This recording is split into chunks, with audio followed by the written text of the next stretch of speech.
सभी साथियों को मेरा नमस्कार। मैं रजनी मल्होत्रा आज जिस मुद्दे को लेकर आप सबके सामने आई हूँ, वो हमारे किसी भी शासन व्यवस्था की सबसे छोटी और मूलभूत इकाई होती है और राज्य सुचारू रूप से काम करते रहे, इसलिए उस इकाई का होना बहुत ज़रूरी होता है। जैसा कि आप सब जानते हैं कि इस वर्ष हिमाचल प्रदेश में पंचायतों के चुनाव होने जा रहे हैं और इसी इकाई में आप सबका ध्यान आकर्षित करना चाहूँगी जिला चंबा की तहसील चुराह के गाँव सनवाल की। पिछले कुछ दिनों में एक चमत्कारी खच्चर सुर्खियों में थी, जिसने सभी का ध्यान अपनी ओर आकर्षित किया। जैसा कि आप सब जानते हैं, ये चमत्कारी खच्चर पंचायत के जनप्रतिनिधियों द्वारा हायर की गई थी और एक ही खच्चर द्वारा रेत और बजरी की ढुलाई का बिल जो है वो 1.5 करोड़ रुपए बना दिया गया। बाद में जब मामले ने तूल पकड़ा और जांच की गई तो पता चला कि इन पैसों की जनप्रतिनिधियों द्वारा ही बंदरबांट हुई है और उसी पंचायत में 1.3 करोड़ का सेब की पौधों से संबंधित घोटाला भी सामने आया है। ये तो हुए वो घोटाले, वो खच्चरें जो सामने आ गई, जो सोशल मीडिया पर आ गई, वहाँ के लोगों ने जागरूकता दिखाई, इतना बड़ा घोटाला पकड़ा गया। मैं बात करना चाहूँगी उन खच्चरों की जो आज भी चुराह की ग्राम पंचायतों में दौड़ रही हैं और किसी के सामने आई नहीं है। मैं दावे के साथ कह सकती हूँ, यदि सही तरीके से जांच की जाए, इंस्पेक्शन की जाए, उस स्तर के अधिकारी और कर्मचारियों को इंस्पेक्शन टीम में ऐड किया जाए, तो पता चलेगा कि बहुत सारी खच्चरें ग्राम पंचायतों के प्रधानों के घर में, कुछ सेक्रेटरी के घर में और कुछ ऊंचा तबका रखने वाले लोगों के घरों में दौड़ रही है। और ये चुराह की सिर्फ एक ही पंचायत की बात नहीं है, बहुत सारी पंचायतों की बात है। सिर्फ मुद्दा है इंस्पेक्शन का। अगर एक बार इंस्पेक्शन हो जाए तो पता चलेगा कितनी खच्चरें कहाँ पर दौड़ रही हैं। करप्शन जो हमारी छोटी इकाई में, गांव में सबसे ज़्यादा होता है, इसका सबसे बड़ा कारण ये है कि जब इलेक्शंस होते हैं तो हमारे गांव के लोग जो है वो चुनते हैं अपने रिश्तेदारों को, अपनी कास्ट के लोगों को। वो किसी पढ़े लिखे को या जागरूक इंसान को जो सच में काम करना चाहता है उन्हें वोट देना सही नहीं समझते हैं। और जब छोटे लेवल पर करप्शन होता है तो उन्हें लगता है कि कौन रिश्तेदारी खराब करेगा, कौन अपनी कास्ट के लोगों से पंगा लेगा, रहने देते हैं, चलता है, ठीक है, सभी करते हैं। इसी सोच के साथ ग्रामीण इलाकों में जो है वो सबसे ज़्यादा करप्शन होता है। शायद ही कोई इक्का दुक्का पंचायत ऐसी होगी जिसमें पढ़े लिखे, अच्छी मानसिकता वाले लोग, विकास करने वाले लोग जो है वो काम कर रहे हैं। जब लोग अच्छे लोगों को वोट ही नहीं करेंगे, जो अपने रिश्तेदारों को, अपने कास्ट के लोगों को ही पंचायत में सर्वोत्तम पद पर देखना चाहते हैं, तो फिर करप्शन तो होगा, उनके खिलाफ बोलेगा कौन? दूसरी बात, जब यदि कोई बोलना चाह रहा होता है तो बुरा कौन बनेगा? गांव में ये बात फैक्टर बहुत बहुत मायने करती है कि बुरा कौन बनेगा। अगर हम किसी के विरुद्ध आवाज उठाएंगे तो या तो समाज उसे हे दृष्टि से देखेगा या उस इंसान को समाज से काट कर रख दिया जाएगा। तो किसी व्यक्ति को यदि गांव में रहना है तो उसे समाज से मिलजुल कर ही रहना होता है, कोई भी समाज से कट कर नहीं रह सकता है। जो समाज की मजबूरी है वो करप्शन को बढ़ावा देने के लिए एक दूसरा सबसे बड़ा फैक्टर है। और तीसरा सबसे ज्यादा फैक्टर जो है वो काम करता है करप्शन को बढ़ावा देने के लिए, लिटरेसी।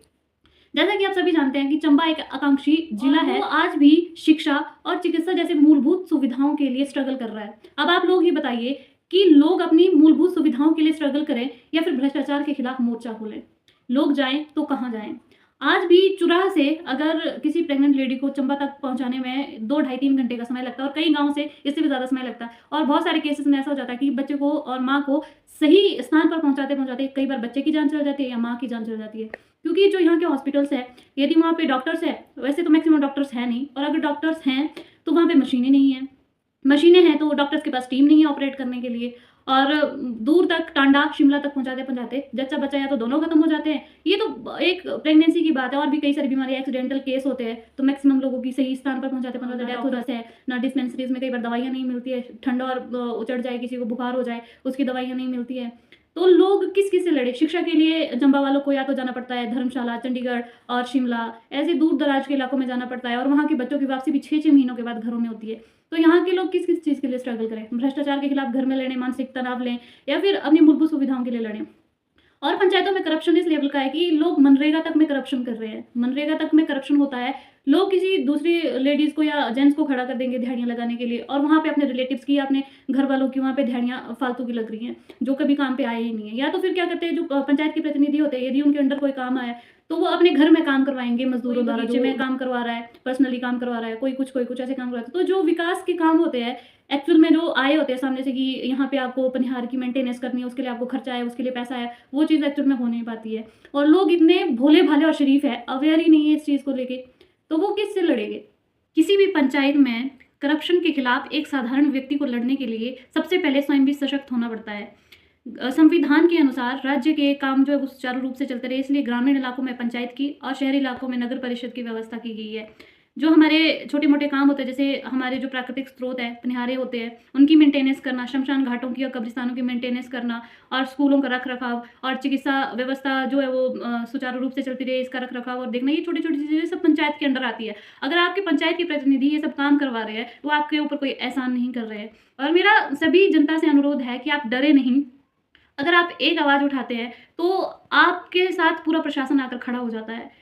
आप डरे नहीं, अगर आपको लगता है कि किसी काम में करप्शन की संभावना है या यहाँ पर करप्शन हुआ है, तो उससे संबंधी एक कोरे कागज़ पर आप आरटीआई फ़ाइल कीजिए, जिसका अधिकार आपको मिला हुआ है, राइट टू इन्फॉर्मेशन जिसको आरटीआई हम बोलते हैं, फ़ाइल कीजिए, उसको आप कोरे कागज़ पर लिखिए और साधारण और सरल भाषा का प्रयोग कीजिए। कोई आपको रिक्वेस्ट नहीं करनी है, उसमें अपील नहीं करनी है। बस अपने 2-4 क्वेश्चन्स जो है वो क्लियरली लिखने हैं कि इस काम में कितना बजट आया था, किन-किन लोगों ने इसके अंडर काम किया, किसको ये काम दिया गया था, टेंडर किसको दिया गया था। ऐसे 3-4 जो आपको बेसिक क्वेश्चन्स है वो लिखने हैं और आपको पोस्ट ऑफिस में जाके ₹10 का आईपीओ उसके साथ अटैच करना है। और अगर आपको पता नहीं चलता है कि किसको भेजना है आपको लिख के, तो आप अपने डिप्टी कलेक्टर जो आपके जिले के डीसी हैं, उनको भेज सकते हैं। आप एसडीएम को भेज सकते हैं। एक बार आपकी आरटीआई चली गई, वो सब उन अधिकारियों और पदाधिकारियों की ज़िम्मेवारी होती है कि आपकी आरटीआई को जो वो सही विभाग में भेजें।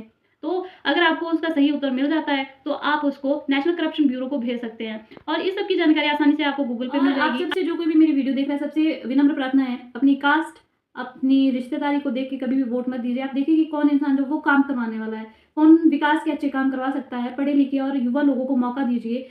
पीढ़ी दर पीढ़ी जो लोग आपकी पंचायतों का शासन करते आ रहे हैं, अगर उन्होंने आपकी पंचायत के विकास के लिए कोई काम नहीं किया आज दिन तक, तो वो आगे भी नहीं करेंगे। उन्हें वोट देके कोई आपका फ़ायदा नहीं होने वाला है। जो युवा पढ़ लिख कर इलेक्शंस फाइट करेंगे, कृपया एक बार उनको मौका देकर देखिए, हो सकता है कि वो लोग अच्छा और बेहतरीन काम करें। और युवाओं से भी मेरा अनुरोध है कि आप बढ़-चढ़ कर भाग लीजिए, इलेक्शंस फाइट कीजिए।